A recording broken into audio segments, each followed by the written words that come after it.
एक 10 एकड़ में हम मछली पालन करते हैं, ताकि जो है दोनों का समन्वय बनेगा, ताकि किसान जो है अच्छा तरह से हमारा देख करके और भी किसान सीखे।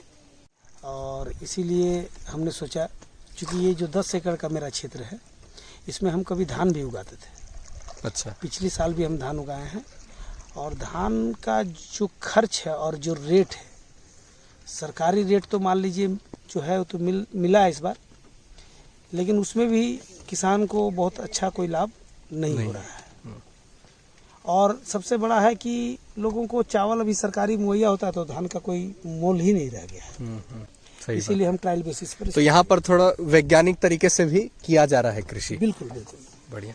तो डेप्थ कितना मेंटेन किए हैं यहाँ पर? अभी डेप्थ 4 से 5 फीट पानी रखे हैं। अच्छा अच्छा। जो ही वर्षा कम होगा, थोड़ा सा इसमें और पानी, जब अंतिम वर्षा होगी उस समय हम इसको 1 आध फीट और पानी इसमें बढ़ा देंगे, जो 6 फीट मिनिमम इसमें पानी हम रखेंगे। बहुत बढ़िया। और कितने प्रकार की मछलियाँ डाले हैं और चुनाव कैसे किए हैं कि इसी प्रकार की मछली होनी चाहिए? देखिए, चूंकि ये खेत था तो सबसे पहले हमने ग्रास, जो चूंकि घास बहुत होता है, तो उस घास को खाने के लिए सर्वप्रथम जो है उसको हमने डाला। Grass carp. हाँ, जिसको यहाँ ग्रास कार्प कहते हैं, उसको हमने डाला। ठीक है। और उसके बाद जो है 3 लेयर में मछली होना चाहिए, जिसके चलते आपको कतला, रेहू और मृगल।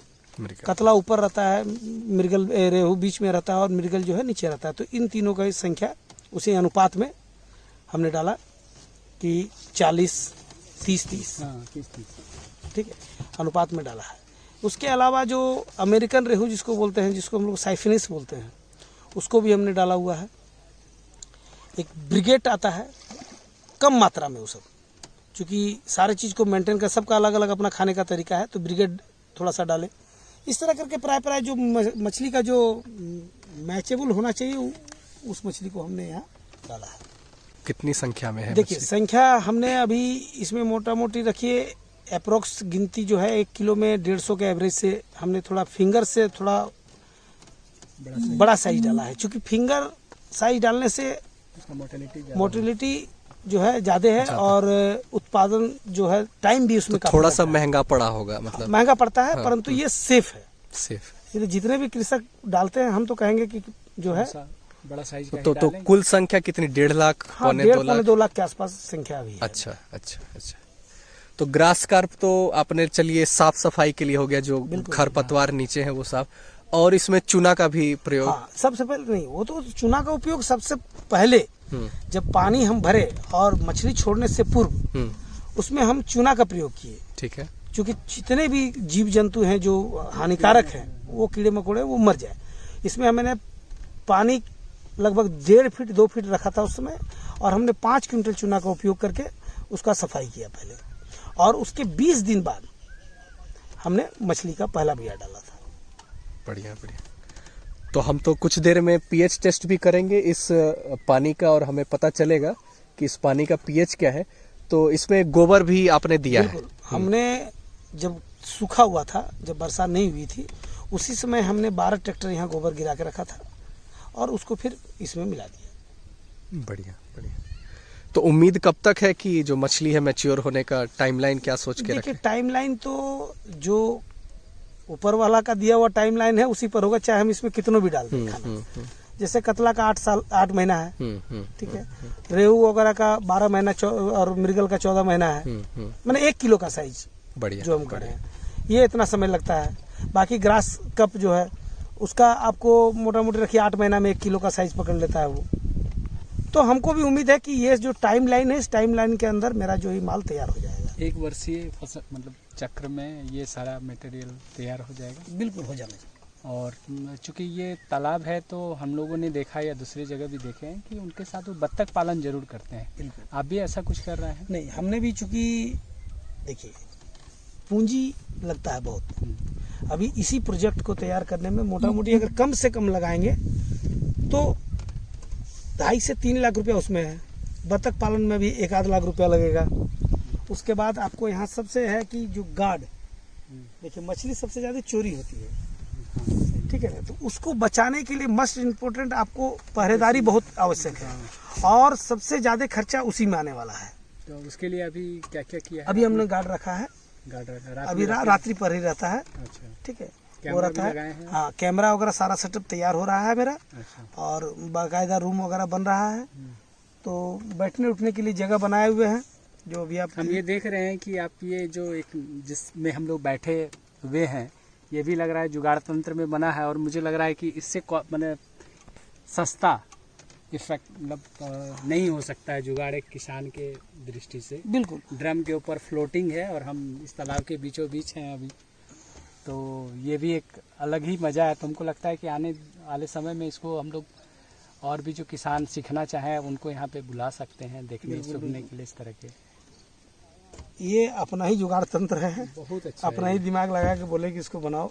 क्योंकि हम लोग अभी बोट खरीद नहीं सकते, अभी एक हाँ किसान एक बोट खरीदने जाएगा छोटा भी, तो मिनिमम 60 से 70 हजार रुपया का वो आता है मोटर वाला। पर्पस पूरा होना चाहिए, पर्पस पूरा चाहिए। कार्य हो जा रहा है। हाँ, इसमें फायदा है ना हमको, हमारा इसमें जब दिन भर चलता है, लड़का बच्चा लोग भी आके घूमते रहता है अपना, उसमें क्या है कि पानी का मेरा जो ऑक्सीजन लेवल मेरा बरकरार रहता है।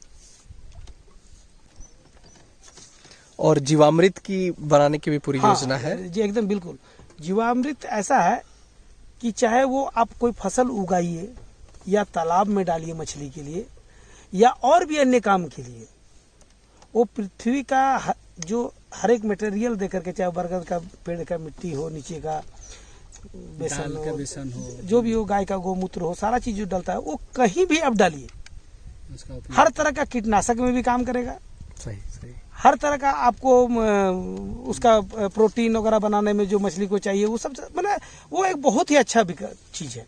और उसमें कुछ बहुत न्यूट्रिएंट्स बोल सकते हैं। हाँ बिल्कुल बिल्कुल बिल्कुल, कंप्लीट न्यूट्रिएंट है वो। और मछली का जो भोजन है वो ग्रो करेगा, वो तो ग्रो करेगा, बढ़िया। इसीलिए वो तो करना ही चाहिए। अरे क्या है उसमें बहुत कुछ लगता नहीं है। हमारी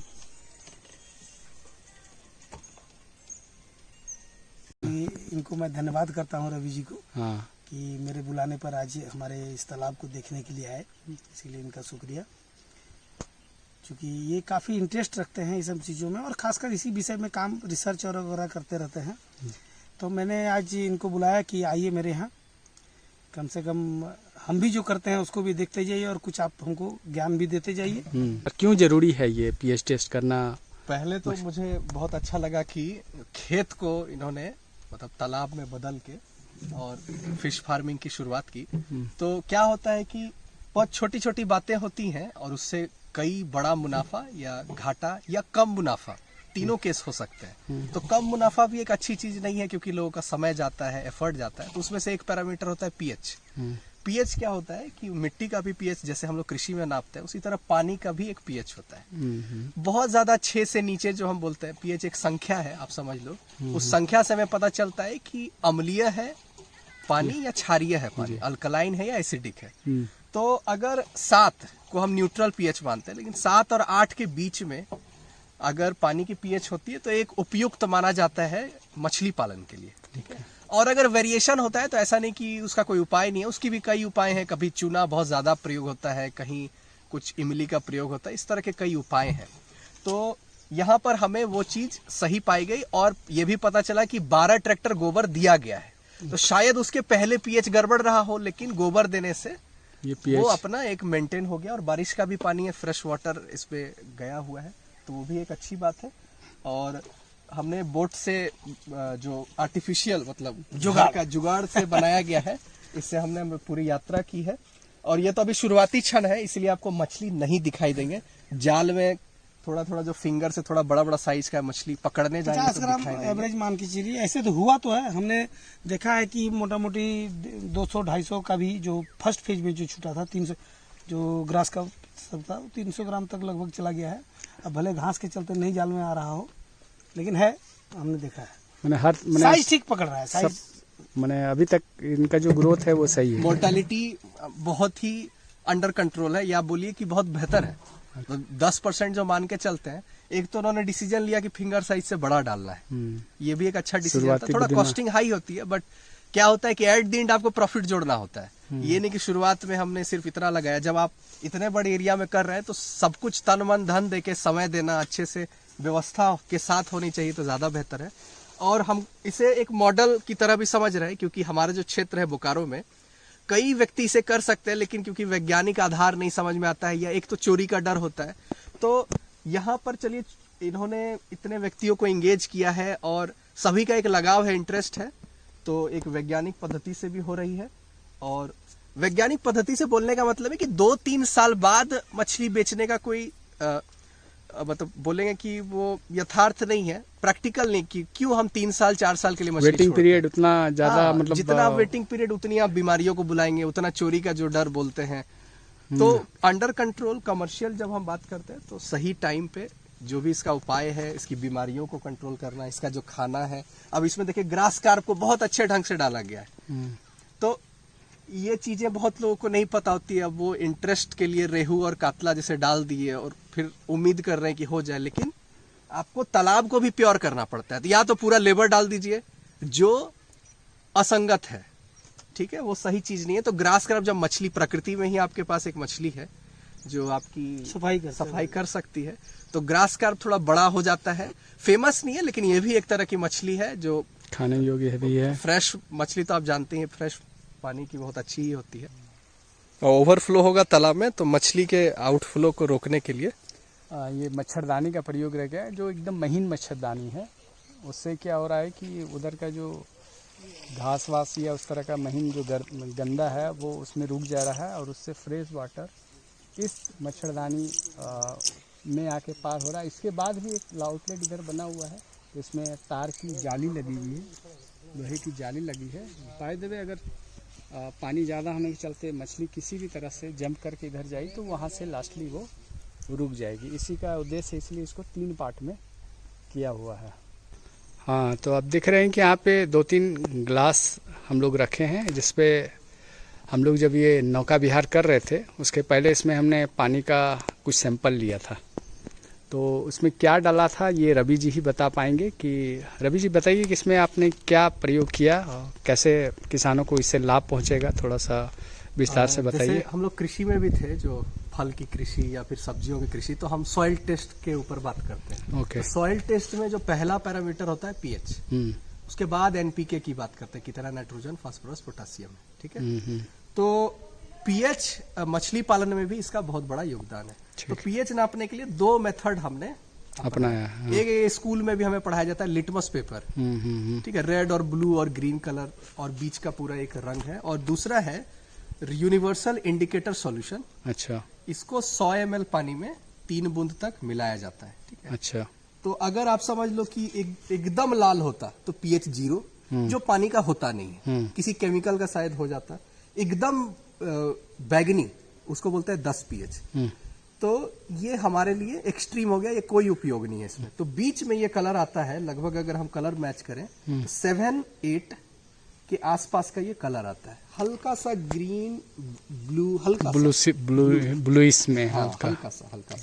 तो मतलब 7 और 8 के बीच का जो अनुमान है, मतलब एक परफेक्ट है कि इसमें ऑर्गेनिक मैटर भी है और उपयोगी है मछली पालन के लिए। तो हमने इसी सॉल्यूशन का प्रयोग किया। तो 200 रुपए का आता है और ये स्लिप 150 रुपए का 80 स्लिप पेपर है ये।